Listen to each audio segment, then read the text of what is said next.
Okay, Terra Firma at saka Northport, no? So, ito yung problema ng mga basketball teams o even in the professional level na kapag wala kang malaking tao, okay? Kasi yung import mo, yung si Khalid Jack ba yan sa Northport, walang katapat. Just like yung NLEX, yung Watkins, wala siyang katapat. Pero ang kagandahan dito sa Northport got athletic wings na pwedeng tumulong doon sa import nila rebounding wise and defense.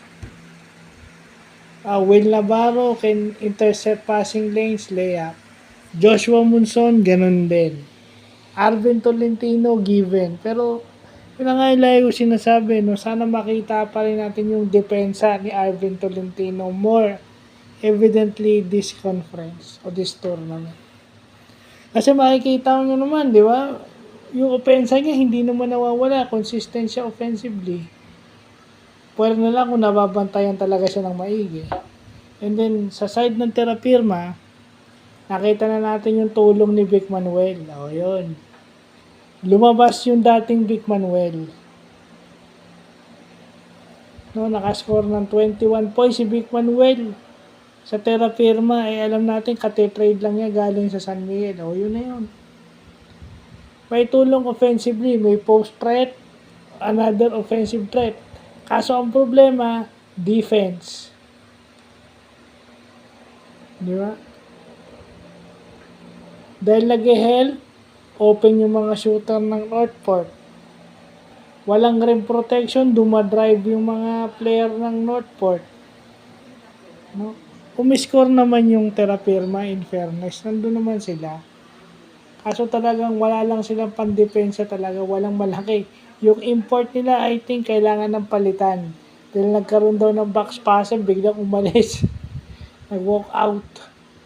Kailangan nila ng isang tao na, isang player na makakatulong sa rebounding, rim protection, at saka post offense. Inside threat. Inside threat yun. Yung sinasabi ko, inside threat. Aside from Big Manuel and Luis Anggalang na maliit, and si Kevin Ferrer, minsan ganun din. Siya rin minsan yung tumatayong power forward. Napakaliit nun. Kailangan meron silang import na pwedeng tulungan yung local players ng Terra Firma. So, yun lang yung nakikita natin dyan. At saka lumalabas yung mga athletic players ng Northport, no? And Coach Bonita uses gumamit siya, mas ginamit higat long rotation. Maganda naman kasi mahaba pa yung tournament. Hindi natin alam sino makakatulong sa kanya as the tournament progresses.